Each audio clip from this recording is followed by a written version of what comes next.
नेमकं काय एक एक काळ असा होता, आम्ही पाहिला तो आणि आम्हाला त्याचा अभिमान वाटायचा. दिल्लीमधले जे आपले मराठी नेते, मराठी मंत्री जे होते त्या काळामध्ये, ते कोणत्याही पक्षाचे असोत, पण महाराष्ट्राचा विषय आला एखादा, in the interest of state, in the interest of public, की हे सगळे लोक एकत्र यायचे आणि केंद्रामध्ये महाराष्ट्राच्या हक्कासाठी लढत राहिलेत. हे मी स्वतः पाहिलं आहे. गेले 20 वर्ष मी दिल्लीत आहे, या काळात पण पाहिलं आहे आणि त्या आधीसुद्धा पाहिलं आहे. पण आता चित्र नेमकं उलटं आहे. आता सत्तेतले आपले जे मराठी मंत्री आहेत ते तिथे बसून महाराष्ट्राची बदनामी करतात. जगाच्या इतिहासामध्ये असं मी कधी पाहिलं नव्हतं, महाराष्ट्राच्या देशाच्या सोडाच, की आपल्याच राज्याची बदनामी दिल्लीच्या सरकारमध्ये बसून करायचं. हे कोणतं राजकारण चाललं आहे? बघा, लस आहे माणसाला, ती या क्षणी जीवनावश्यक गोष्ट आहे. एका बाजूला हिंदुस्थानचे प्रधानमंत्री नरेंद्र मोदी म्हणतात की लस उत्सव साजरा करा जागृती होण्यासाठी, आणि महाराष्ट्रामध्ये लसीचा तुटवडा आहे. का?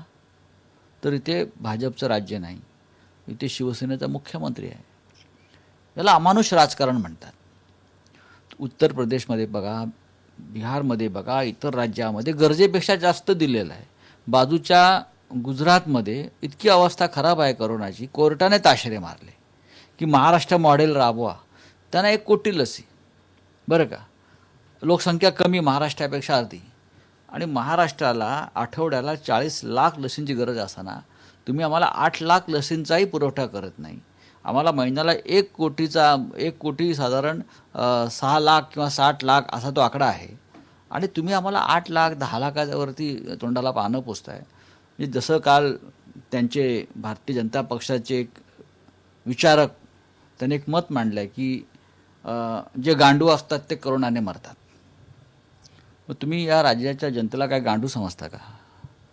मग आम्ही तुम्हाला दाखवू आम्ही गांडू आहोत की कोण आहोत ते.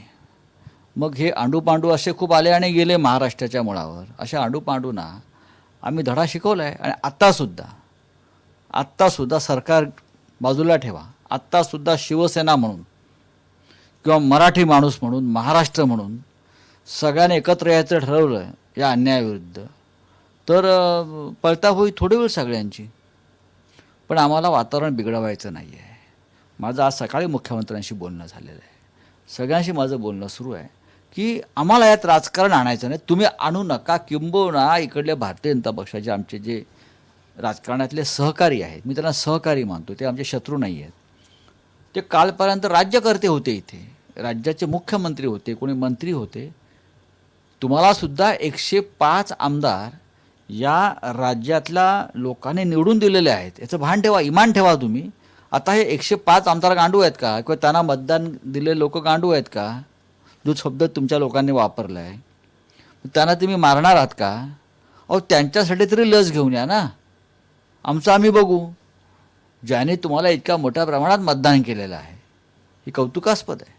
महाराष्ट्र तुमचाही आहे जेवढा आमचा आहे. या राज्याची जनता जेवढी तुमची आहे तेवढी आमचीही आहे, आणि सगळ्यांचा आहे महाराष्ट्र. हा एका राजकीय पक्षाची मक्तेदारी नाही आहे महाराष्ट्र म्हणजे. पण यावर उपाय काय? म्हणजे तुम्ही परत केंद्रावर म्हणतात, केंद्र परत तुमच्यावरच म्हणताय, प्रकाश जावडेकर वेगळं म्हणतायत, महाराष्ट्रातले मंत्री वेगळं म्हणतायत. याच्यात मार्ग काय? म्हणजे मार्ग कसा नाही? मार्ग असा आहे की जे टीका करतायत ना, त्यांनी आपलं रक्त थोडंसं काढून हे रक्त मराठी बाण्याचं, मराठी माणसाचं आहे का चेक करून घ्यावं. छत्रपती शिवाजी महाराजांच्या महाराष्ट्राचं रक्त तुमच्या धमन्यामध्ये असेल तर तुम्ही अशी एकमेकांवर टीका करणार नाही, तुम्ही एकत्र याल. छत्रपती शिवाजी महाराजांचं नाव तुम्ही सांगता. छत्रपतींनी हिंदवी स्वराज्य बांधण्यासाठी सगळ्यांना एकत्र केलं, मराठी माणसांना. बाळासाहेब ठाकरेंनी शिवसेना ही त्यातूनच उभी केली आहे. एकमेकाचे पाय खेचू नका महाराष्ट्रासाठी, निदान दिल्लीत तरी चित्र दाखवू नका देशाला, राष्ट्राला. आणि आज आपण नेमकं उलटं वागतोय, विरुद्ध वागतोय. राजकीय मतभेद आहेत, असू शकतात, ते आम्ही लढत राहू, पण आज संकट आहे. पण याच राजकीय मतभेदातून ही सगळी जी वैमनस्य निर्माण झालं आहे, द्वेष निर्माण झाला आहे, सूडाची भाषा वापरली जाते, सूड उगवला जातोय, या सगळ्यांचा आता महाराष्ट्रातल्या सामान्य जनतेला मात्र राऊतसाहेब कंटाळा आलेला आहे, प्रामाणिक मत आहे. मुंबईमध्ये 51 लसीची केंद्र बंद पडली. BKC सारखं सगळ्यात मोठं जे केंद्र आहे ते बंद पडलेलं आहे. अनेक ठिकाणी 2 दिवस पुरेल इतका लसीचा साठा आहे. हे चित्र भयावह आहे. लोक रांगेत उभी आहेत, लोक रांगेत तडफडत आहेत. आधी तुम्ही नोटबंदीच्यासाठी लोकांना रांगेमध्ये मारलं, आता लसीसाठी रांगेमध्ये मारताय. हा काय प्रकार आहे देशामध्ये? याचा अर्थ केंद्र सरकारचं नियोजन चुकलं आहे. तुम्ही राज्याला दोष देऊ नका. या करोनाविरुद्ध जी लढाई आहे, युद्ध चालू आहे, हे युद्ध आहे ना. हा युद्ध शब्द कोणाचा आहे? हा युद्ध शब्द आमच्या प्रिय प्रधानमंत्र्यांचा आहे, नरेंद्र मोदी साहेबांचा आहे. ते आमचे नेते आहेत आणि आम्ही सगळे त्यांच्या नेतृत्वाखाली लढाई लढतोय. ही आमची व्यक्तिगत लढाई नाही आहे. काही महाराष्ट्रीय जनता ही मोदींची जनता नाही आहे का? आम्ही म्हणतो आहे. ते आमचे प्रधानमंत्री आहेत, आम्ही त्यांचा आदर करतो. त्यांनी आम्हाला मार्गदर्शन करावं. पण आम्हाला मार्गदर्शन करावं म्हणजे असं आहे की संपूर्ण राष्ट्राला त्यांनी संबोधन करावं. आम्ही त्यांचे शब्द मान्य करतो. पण इकडे जे आमचे विरोधी पक्षाचे आमचे सहकारी आहेत त्यांनी थोडं संयमाने वागायला पाहिजे. त्यांनी असं अंगावरून बोलू नये ना. लसीच्या बाबतीमध्ये लस म्हणजे काय आहे? वाईन शॉप आहे का? त्यांना काय वाटतं लस म्हणजे वाईन शॉप आहे का? त्याच्यावर मारामारा, लोक दारू पिऊन मारामाऱ्या करतात. हे लसीवरून मारामाऱ्या करतात. यांचं पाहावं लागेल यांचा DNA काय आहे, तो कोणाचा काय, एकमेकावर जे हे करतायत ते. माणसांना जगवा. सामान्य माणसाला जे जगवतं ते खरं राजकारण. हा मंत्र जो आहे आम्हाला 2 लोकांनी दिला आहे. छत्रपती शिवाजी महाराज, बाळासाहेब ठाकरे आणि यशवंतराव चव्हाण होते. त्यांनी सामान्य माणसाभोवतीच राजकारण केंद्रित राहिलं पाहिजे. बाकी नंतर बघू काय असेल ते. माणूस जगला नाही या महाराष्ट्रात, माणूस टिकला नाही या महाराष्ट्रात, तर कोण राजकारण करणार? मग हे मढ्याचं राजकारण होतं, ते सध्या सुरू आहे. अनेक भागामध्ये तुम्ही पाहिलं का, अनेक जिल्ह्यामध्ये एकाच वेळेला एकाच कुटुंबातली 4-4, 5-5 लोक सरणावर चढतात. काही ठिकाणी स्मशानात जागा नाही आहे, बेड नाही आहेत. याची वेदना फक्त सत्ताधाऱ्यांना असून चालत नाही. राजकारण करणाऱ्या या राज्यामध्ये, मग तो लहान पक्ष असेल आणि मोठा पक्ष असेल, राजकारण करणाऱ्या समाजकारणातल्या प्रत्येकाला ही वेदना टोचत राहिली पाहिजे की माझ्या राज्यामध्ये इतकी लोक का मरत आहेत, त्यांना लस का मिळत नाहीत, त्यांना आपण का जगवू शकत नाही. हे फक्त सत्ताधाऱ्याचंच काम नसतं. हे टोचत नाही, हेच मोठी शोकांतिका आहे ना. मी पुन्हा एकदा तेच सांगतो की सामान्य जनतेला ह्या राजकारणाशी काही घेणं देणं. तुम्ही आम्हाला काय सोयीसुविधा देताय, तुम्ही केंद्राकडून काय मागून आणताय, तुम्ही कसं आणताय. की सामान्य जनतेवर सूड घेतला जातोय. त्यांनी भारतीय जनता पक्षाला बहुमत दिलं नाही म्हणून. आता असं दुर्दैवानं म्हणावं लागेल. महाराष्ट्रामध्ये 3 पक्षाचं सरकार आलं आहे, ते लोकशाहीच्या मार्गाने आलेलं आहे. तुम्ही सुडाने का वागताय? तुम्हाला जर आमचं सरकार नको असेल तर 2024 साली निवडणूक आहे, त्यात तुम्ही आमचा पराभव करा लोकशाही मार्गानं. पण सूड घेण्याची ही पद्धत नाही की तुम्ही लोकांनाच ठार मारायचं किंवा लोक मरतायत म्हणून राजकारण करायचं, टाळ्या वाजवायच्या. हे कसलं राजकारण? हे मुर्द्यांचं राजकारण. हे जे आहे अमानुषता, ही या जगामधल्या काही हुकुमशाहींच्या राज्यामध्ये आम्ही पाहतो. अशा प्रकार नरसंहार म्हणतात त्याला. पण या हिंदुस्थानच्या लोकशाही प्रधान देशामध्ये किंवा महाराष्ट्रासारख्या राज्यामध्ये हे चित्र कधीच कोणी पाहिलं नव्हतं. म्हणून आजही मी म्हणेन की सत्ताधारी असतील, विरोधी पक्ष असतील, त्यांनी ह्या विषयावरती एकत्र येऊन महाराष्ट्राची बाजू दिल्लीमध्ये मांडली पाहिजे आणि सगळ्यांनी मिळून एकत्र येऊन महाराष्ट्राला जगवण्यासाठी जितका लसीचा पुरवठा आपल्याला आवश्यक आहे तो तुम्ही आणला पाहिजे. महाराष्ट्राला राजकारणाची मोठी परंपरा आहे. छत्रपती शिवाजी महाराजांचे विचार असतील, शाहू फुले आंबेडकर असतील, हे सगळे विचार आता कुठेतरी मागे सरून वैराची लढाई एक सुरू झाल्याचं चित्र आहे. याला जबाबदार कोण आहे? ह्याला जबाबदार सध्याची जी मानसिकता वाढली आहे, सत्तेसाठी सगळं काही. हातातून सत्ता सटकली म्हणजे सर्वस्व गमावलं असं जी काय भावना आहे, किंवा हातात सत्ता आली म्हणजे सर्वस्व आलं आणि आभाळाला माझी बोटं लागली आणि मी जमिनीवर चालणार नाही, ही भावना वाढत चालली आहे. सार्वजनिक जीवनामध्ये आम्ही अनेक वर्ष काम करतो आहे. आम्ही अनेक मोठ्या मोठ्या नेत्यांबरोबर काम केलेलं आहे. अनेक म्हणजे अगदी अलीकडे तर पवारसाहेब असतील, बाळासाहेब असतील, त्याच्या आधी कॉम्रेड श्रीपाद डांग्यांपासून सगळे लोक आम्ही जवळनं पाहिले. त्यांच्यावर थोडंफार काम करण्याचं आम्हाला संधी मिळाली. पण अशा प्रकारचं राजकारण या महाराष्ट्राच्या भूमीवर कधीच नाही. महाराष्ट्राचा जो लौकिक आहे राजकारणातला देशामध्ये, हा बेरजेच्या राजकारणाचा आहे. प्रत्येक ठिकाणी महाराष्ट्र हा बेरीज करत गेला. महाराष्ट्रामध्ये राजकारणात कधीच कोणाला कायमचा वैरी मानला नाही. हे जर वैरी आम्ही एकमेकांना मानलं असतं, काही आमचे वैरीच आहेत, तर आम्ही नरेंद्र मोदींना सुद्धा आज आमचे नेते नसतं मानलं ना. ते आमचे नेते आहेत. आणि महाराष्ट्रामध्ये सुद्धा शरद पवार असतील, सोनिया गांधी असतील आणि उद्धव ठाकरे असतील, हे एकत्र येऊन त्यांनी सरकार बनवलं नसतं. जर आम्ही एकमेकांना कायमचं शत्रू मानलं असतं तर.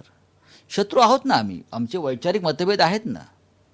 भाजपशी तर आमचे वैचारिक मतभेदसुद्धा नव्हते आणि नाहीत, हे मान्य केलं पाहिजे तुम्ही. पण शेवटी महाराष्ट्राचा प्रश्न येतो तेव्हा जरी ते मतभेद असतील आणि आहेत, तरी ते मिटवून आपण लोकांच्या प्राणांसाठी लढायला पाहिजे. राऊत साहेब, तुम्ही अनेक वर्ष राजकारणात आहात. सध्या राज्यात महाविकास आघाडी म्हणजे 3 पक्षाचं सरकार आहेत. आपले खासदारही महाराष्ट्रात जास्त आहेत, राष्ट्रवादी काँग्रेसचे आहेत. तुम्ही केंद्रात असतात, पवारसाहेब केंद्रात असतात आणि विरोधी पक्षात सध्या महाराष्ट्रात भाजप आहे.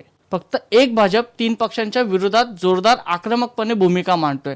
पण कुठेतरी महाविकास आघाडीतले नेते, खासदार हे केंद्रात आपली भूमिका मांडायला कमी पडतायत का? मला तसं वाटत नाही. बघा की काल शरद पवार साहेबांनी स्वतः हर्षवर्धन साहेबांशी चर्चा केली. आता डॉक्टर हर्षवर्धन हे एक उत्तम आरोग्यमंत्री आहेत देशाचे, मी मानतो. ते भाजपचे आहेत वगैरे सोडून द्या, पण शेवटी चांगले आहे ते उत्तम आरोग्यमंत्री या देशाला लाभलेले आहेत. ते उत्तम काम करतात. त्यांनी खूप चांगल्या प्रकारे यंत्रणा राबवलेली आहे. काल स्वतः शरद पवार केंद्रीय आरोग्यमंत्र्यांशी बोलले.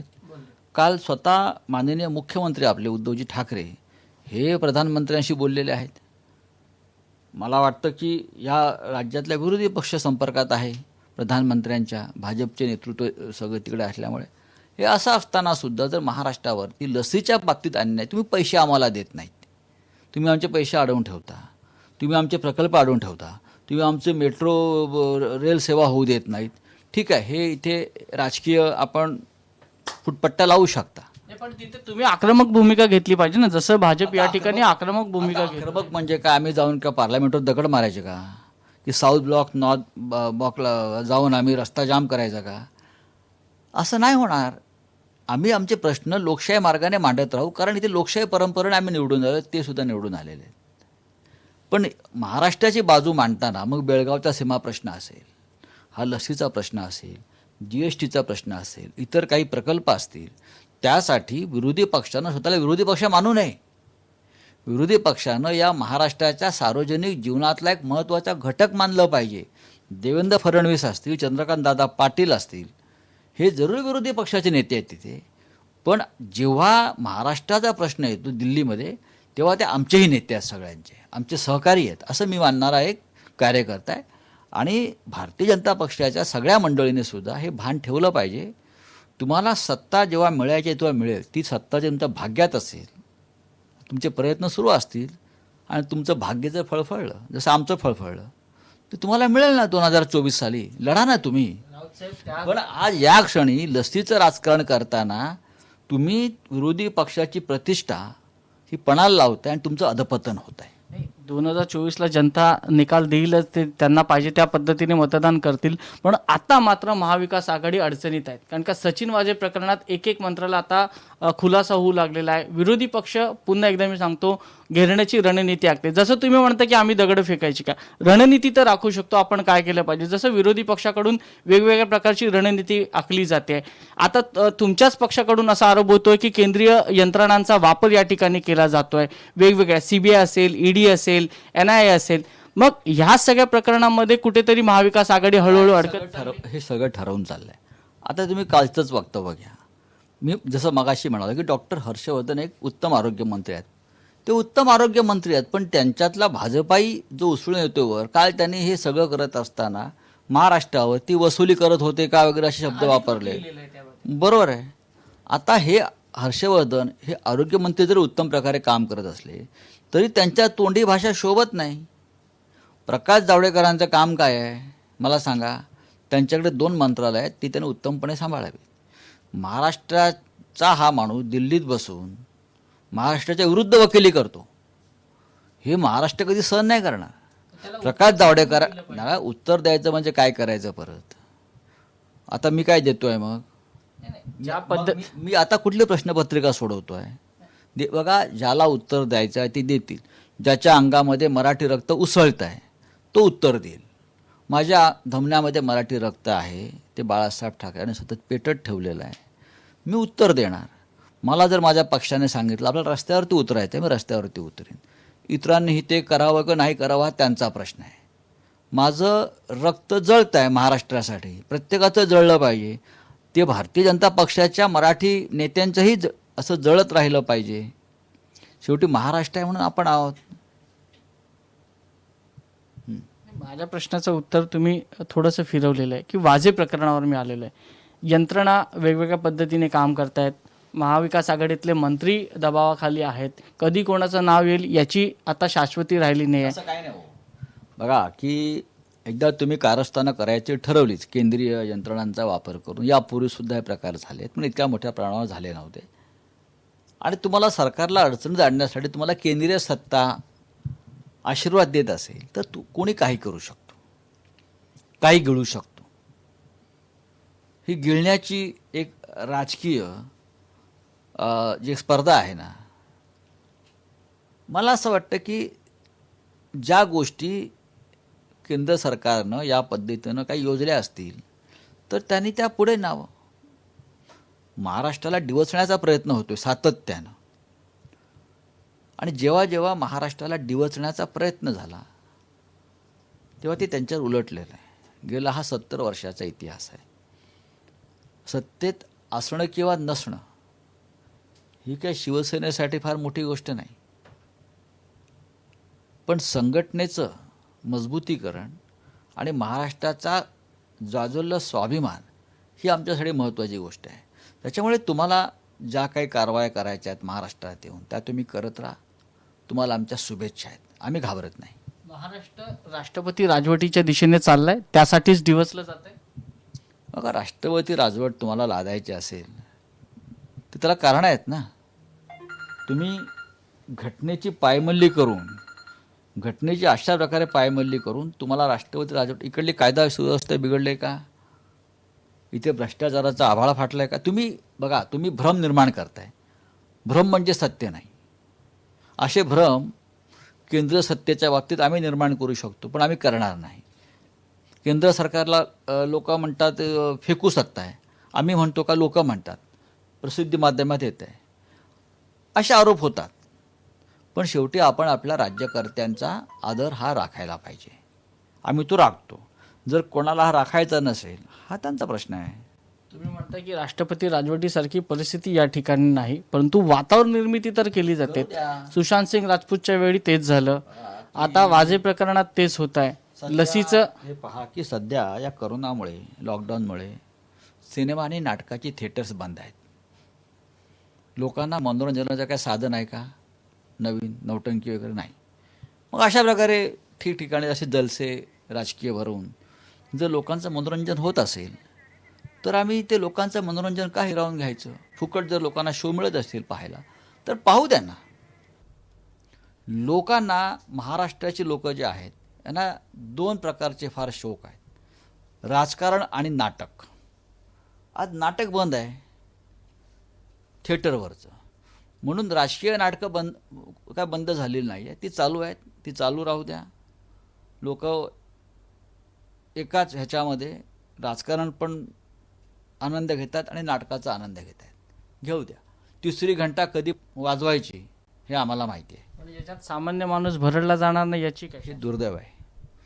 विरोधी पक्षाला आमचं आव्हान आहे, माझं आव्हान आहे की विरोधी पक्षानं द्वेषभावना सोडावी. विरोधी पक्षानं महाराष्ट्रावरती आपलं प्रेम आहे सिद्ध करावं. विरोधी पक्षानं माणुसता कमी करावी. सत्ता मिळेल, सत्ता जाईल, सत्ता राहील, पण आज ही वेळ अशी आहे की सरकारचं काही चुकत असेल असं वाटतंय त्यांना, तर त्यांना जरूर ते मुख्यमंत्र्यांसमोर बसून ती गोष्ट दुरुस्त करून घेण्याचा अधिकार आहे विरोधी पक्षाला या लोकशाहीमध्ये, मी मानतो. देवेंद्र फडणवीस हे एक अत्यंत अनुभवी असे नेते आहेत सध्याच्या या राजकारणातले तरुण आहेत ते. तर त्यांना तो अधिकार आहे. ते विरोधी पक्षनेते आहेत. विरोधी पक्षनेते हा ज्याला आपण शॅडो चीफ मिनिस्टर जे असतात लंडनला ब्रिटनला, त्या पद्धतीचा नेता असतो आणि त्यांच्या शब्दाला वजन आहे. त्यांनी मुख्यमंत्र्यांशी त्यांचे अत्यंत चांगले संबंध आहेत अनेक वर्षापासून. त्यांनी फोन उचलून मुख्यमंत्र्यांशी बोललं पाहिजे की उद्धवजी, मला असं वाटतं की या लसीकरणाच्या बाबतीत किंवा कोविडच्या लढाईच्या बाबतीमध्ये इथे सरकारच्या काहीतरी त्रुटी दिसत आहेत, त्या आपल्याला दुरुस्त केल्या पाहिजेत. मला खात्री आहे देवेंद्र फडणवीस यांचा शब्द राज्य सरकार आणि मुख्यमंत्री खाली पडू देणार नाहीत. शेवटी अनुभवाचं मोल आहे. त्यांचे अनुभव आहेत, त्याचा फायदा या राज्याला आणि राज्याच्या जनतेला होत असेल तर हे सरकार आणि या राज्याचे मुख्यमंत्री नक्की त्यांचा शब्द मान्य करतील. मुख्यमंत्री तर वारंवार